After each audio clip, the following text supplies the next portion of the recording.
I'm okay, I'm fine. Kincana, kincana, teng neng neng neng neng. Ku menahan rasa sakit, rasa sakit. Few moments later.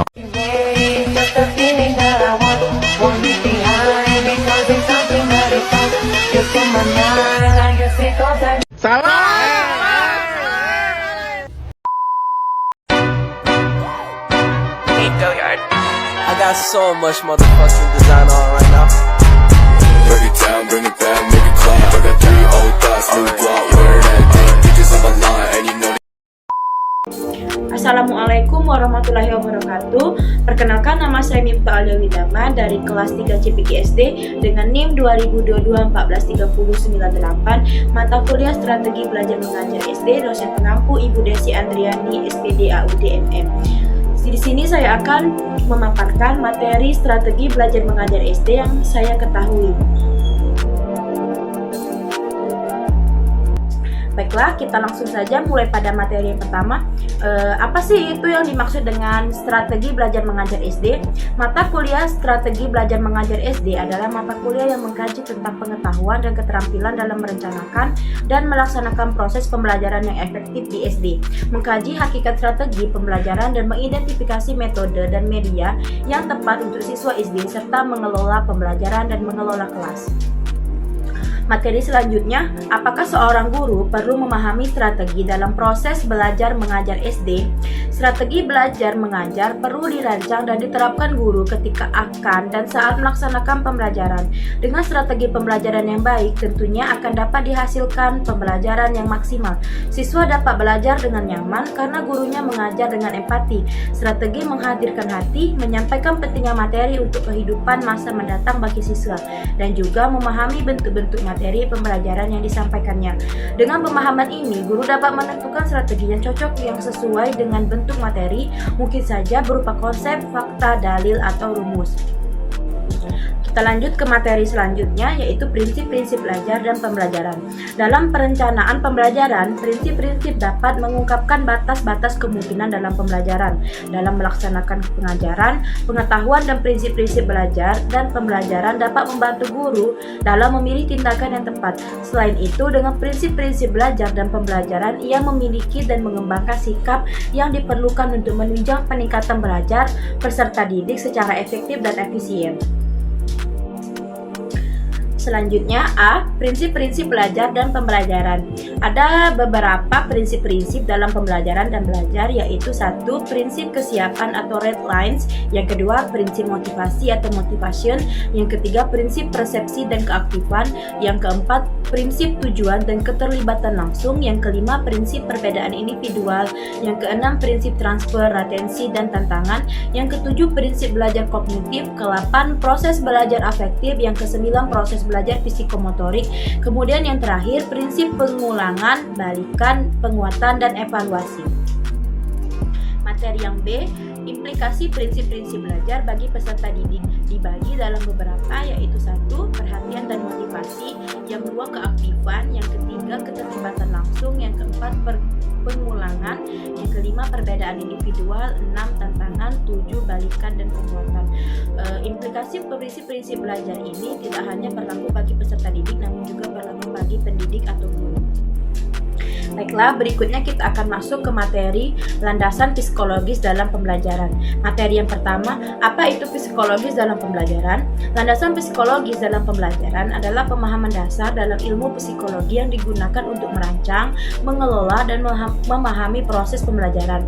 Landasan ini mencakup tentang bagaimana manusia belajar, mengingat, memecahkan masalah, berinteraksi dengan lingkungan, dan memotivasi diri mereka sendiri. Selanjutnya, kegunaan psikologis dalam pembelajaran. Yang pertama, pengembangan kurikulum. Psikologi membantu dalam merancang kurikulum yang sesuai dengan siswa. Yang kedua, strategi pengajaran. Dapat membantu guru dalam memilih strategi pengajaran yang efektif. Yang ketiga, evaluasi dalam pengukuran. Psikologi membantu dalam merancang alat-alat evaluasi yang valid dan andal untuk mengukur kemajuan kelas. Yang keempat, manajemen kelas. Psikologi memberikan wawasan yang selanjutnya, teori-teori psikologi psikologis dalam pendidikan. Yang pertama ada teori pembelajaran behavioristik, yang kedua teori kognitif, yang ketiga teori konstruktivisme, yang keempat teori motivasi, kelima teori kepribadian, yang enam teori pembelajaran sosial, ketujuh teori perkembangan moral, yang kedelapan teori zona perkembangan proksimal, yang kesembilan teori intelijensi emosional, 10 teori motivasi intrinsik, yang terakhir teori kecerdasan ganda. Teori belajar tingkah laku atau psikologis tingkah laku. Teori belajar psikologis tingkah laku mengacu pada pendekatan yang berfokus pada pengamatan perilaku yang dapat diamati secara eksternal dan pengaruh lingkungan terhadap pembentukan perilaku tersebut. Yang pertama ada teori conditioning klasik oleh Ivan Pavlov yang menekankan pembentukan asosial antara stimulus yang tidak terkondisikan dengan stimulus yang telah terkondisikan yang menghasilkan respon tertentu. Kemudian yang kedua, teori conditioning operan oleh B.F. Skinner ini berfokus pada konsep reinforcement atau penguatan dan punishment, yaitu hukuman untuk mengubah perilaku. Yang ketiga ada teori observasional atau modeling atau teori belajar sosial oleh Albert Bandura. Teori ini menekankan pembelajaran melalui pengamatan dan peniruan perilaku orang lain. Teori belajar kognitif atau psikologi kognitif. Teori belajar psikologis kognitif berfokus pada peran proses kognitif seperti pemikiran, persepsi, memori, dan pemecahan masalah dalam pembentukan perilaku dan pembelajaran. Pendekatan kognitif ini mengakui bahwa pembelajaran adalah hasil dari pemikiran, pemahaman, dan interpretasi individu terhadap informasi, bukan hanya respon terhadap stimulus eksternal. Yang pertama, teori belajar kognitif. Teori ini menekankan pentingnya pemahaman dan interpretasi individu terhadap informasi yang mereka terima. Yang kedua, teori pembelajaran sosial kognitif oleh Albert Bandura. Teori ini menggabungkan aspek-aspek kognitif dengan pengaruh sosial dalam pembelajaran. Bandura menyoroti pentingnya pengantrain, peniruan, dan penguatan dalam proses pembelajaran. Pengertian dan prinsip-prinsip pendekatan CBSA. Yang pertama, pengertian pendekatan CBSA. Cara belajar siswa aktif atau CBSA merupakan pendekatan dalam pembelajaran yang mengoptimalkan pelibatan intelektual emosional siswa dalam proses pembelajaran, dan jika diperlukan juga melibatkan fisik siswa di dalamnya. Peningkatan CBSA dari suatu proses pembelajaran berarti pula mengarahkan proses pembelajaran yang berorientasi pada siswa dan dengan kata lain menciptakan pembelajaran berdasarkan siswa atau student-based instruction. Prinsip-prinsip pendekatan CBSA ada 3. Yang pertama, mendesain pendidikan yang dapat membuat peserta didik aktif sepenuhnya dalam proses belajar. Keaktifan fisik, mental, dan emosional dapat diupayakan dengan melibatkan sebanyak mungkin indera peserta didik. Yang kedua, membebaskan peserta didik dari ketergantungan yang berlebihan pada pendidik. Cara belajar DDCH atau duduk, diam, catat, dan hafal menyebabkan sikap peserta didik dalam belajar di bawah arahan pendidik. Maksudnya, bila tanpa pendidik, murid tidak punya inisiatif sendiri. Terakhir, yang ketiga, menilai hasil belajar siswa dengan cara berikut, yaitu bahwa setiap hasil pendidikan syarat dengan berbagai macam kegiatan belajar. Prestasi murid yang tergambar dalam kegiatan belajar itu perlu diadakan penilaian dengan ujian lisan, ujian tes tertulis, terbukti tes yang dikerjakan di rumah, dan lain-lain. Kemudian prinsip CBSA dalam dimensi program pembelajaran ada 3 juga. Yang pertama, penentuan tujuan dan isi pelajaran. Prinsip ini menuntut agar dalam pengembangan program pembelajaran hendaknya dilakukan penyesuaian antara tujuan dari isi pembelajaran dengan karakteristik peserta didik sehingga dapat memenuhi kebutuhan, minat, dan kemampuan peserta didik. Yang kedua, pengembangan konsep dan aktivitas peserta didik. Prinsip ini mempersyaratkan agar program mampu menyajikan alternatif kegiatan yang mengarah pada pengembangan konsep aktivitas belajar peserta didik. Yang ketiga, pemilihan dan penggunaan berbagai metode dan media. Prinsip ini menuntut agar peserta didik mampu memilih dan sekaligus mampu menggunakan berbagai metode dan media pembelajaran sehingga dapat menciptakan kondisi belajar yang dapat membelajarkan peserta didik dengan penuh makna.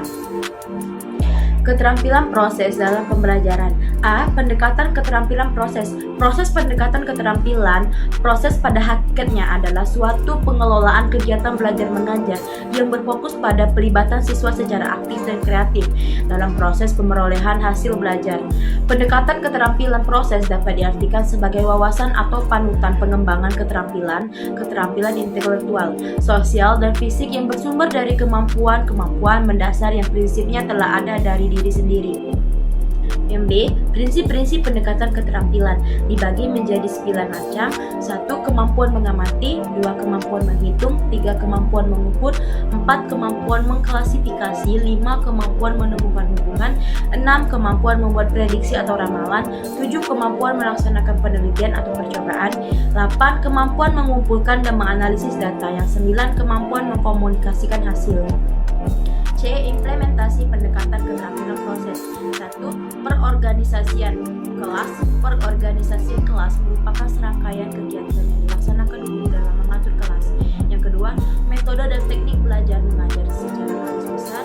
Menurut Surjana 1989, mengenalkan beberapa teknik penyajian pembelajaran yang sering digunakan adalah A. Metode ceramah. B. Metode diskusi. C. Metode tugas belajar dan resitasi. D. Penilaian. Dan yang terakhir, keunggulan dan kelemahan dari pendekatan keterampilan. D. Keunggulan dan kelemahan dari pendekatan keterampilan. Yang pertama, keunggulan.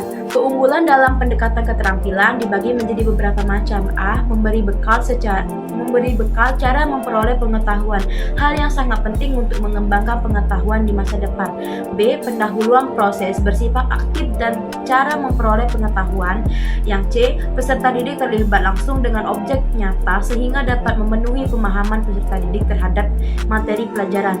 D. Siswa menemukan sendiri konsep-konsep yang dipelajari, melatih siswa untuk berpikir lebih kritis. Yang terakhir, melatih siswa untuk berpikir lebih kritis. Kemudian kelemahan. Kelemahan dalam proses belajar pendekatan yaitu dibagi menjadi 3. A. Membutuhkan banyak waktu sehingga sulit untuk dapat menyelesaikan bahan pengajaran yang ditetapkan dalam kurikulum. B. Memerlukan fasilitas yang cukup baik dan lengkap sehingga tidak semua sekolah dapat menyelesaikannya. Yang terakhir, masuk ke materi selanjutnya yaitu mengkaji pendekatan keterampilan proses dalam pembelajaran. A. Kerangka teoris. Pengertian pendekatan keterampilan proses. Pendekatan keterampilan proses merupakan suatu pendekatan pembelajaran yang sangat relevan dengan prinsip-prinsip student active learning dan pembelajaran kontekstual atau contextual teaching and learning. Pendekatan ini juga mengarahkan siswa pada pokok permasalahan agar siswa siap, baik secara mental, emosional maupun fisik. Dalam keterampilan proses, siswa dituntut aktif menemukan, mengembangkan sendiri fakta dan konsep serta menumbuhkan sikap dan nilai yang dituntut dalam pencapaian tujuan matematika. Jadi, dari beberapa pengertian di atas, pendekatan keterampilan proses dapat diartikan sebagai pendekatan belajar mengajar yang mengarah pada wawasan untuk lebih banyak melakukan kegiatan sendiri atau dalam bentuk kelompok, memecahkan permasalahan dengan bimbingan guru. Keunggulan dan kelemahan dari pendekatan keterampilan proses. A. Keunggulan. Memberi bekal secara memperoleh pengetahuan, hal yang sangat penting untuk mengembangkan pengetahuan di masa depan.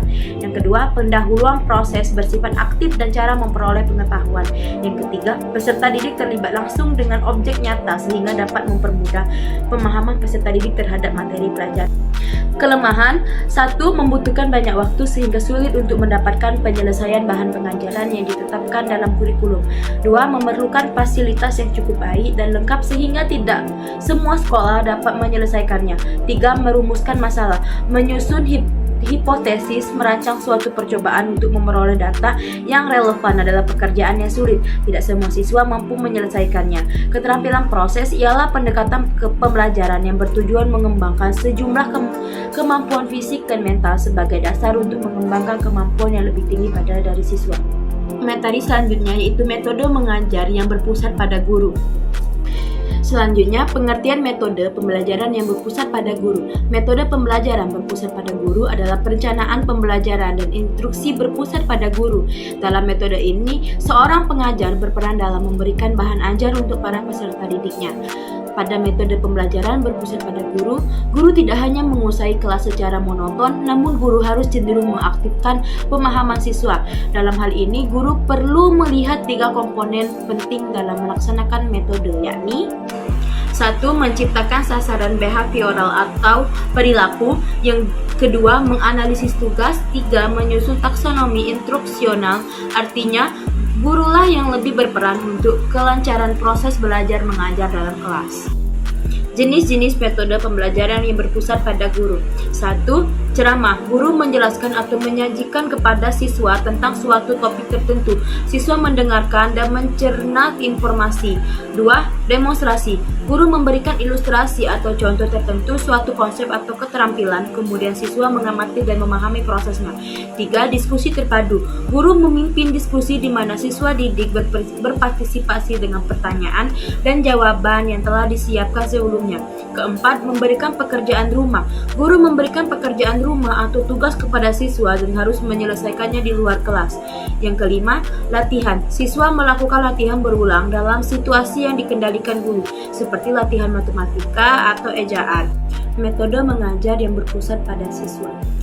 Pertama, pengertian metode pembelajaran. Metode pembelajaran adalah pendekatan atau cara yang digunakan dalam proses mengajar dan belajar untuk mencapai tujuan pembelajaran. Metode pembelajaran mencakup berbagai teknik, strategi, dan pendekatan yang digunakan oleh guru atau instruktur untuk mengkomunikasikan informasi, mendorong pemahaman, dan membantu siswa atau peserta didik mencapai pemahaman dan keterampilan yang diinginkan. Contoh metode pembelajaran meliputi ceramah, diskusi kelompok, pengajaran berbasis proyek, pembelajaran jarak jauh, dan banyak lainnya. Pemilihan metode pembelajaran yang tepat tergantung pada tujuan pembelajaran, karakteristik siswa, dan materi yang diajarkan. Klasifikasi metode pembelajaran yang berpusat pada siswa. Beberapa metode pembelajaran pada siswa yaitu 1. Metode studi kasus, yaitu mengajak siswa untuk belajar menganalisis. 2. Metode demonstrasi, mengajak memperagakan sebuah materi. 3. Metode discovery, mendorong siswa untuk menyimpulkan konsep. 4. Metode jigsaw, mengajarkan saling menghargai dalam kelompok. 5. Metode diskusi kelompok, mengajarkan siswa untuk berinteraksi. 6. Metode bermain peran, mengajak memecahkan masalah dengan melakukan peran tertentu. 6. Metode tugas proyek, mengajak siswa untuk melakukan riset, eksperimen, dan pengamatan. 8. Metode kunjungan karya, mengajak siswa untuk saling melihat hasil karya teman sebaya. Manfaat metode pembelajaran pada siswa. Penerapan berbagai metode pembelajaran memiliki manfaat yang signifikan bagi siswa, yaitu 1. Pemahaman yang lebih luas. 2. Keterlibatan aktif. 3. Pengembangan keterampilan berpikir kritis. 4. Pembelajaran yang menyenangkan. 5. Pengembangan keterampilan sosial. 6. Keterampilan hidup. 7. Penyesuaian individual. 8. Peningkatan retensi informasi. 9. Pengembangan kemampuan pemecahan masalah. Dan yang terakhir, pembelajaran seumur hidup. Baiklah, selesai sudah penyampaian materi dari saya. Saya akhiri. Wassalamualaikum warahmatullahi wabarakatuh.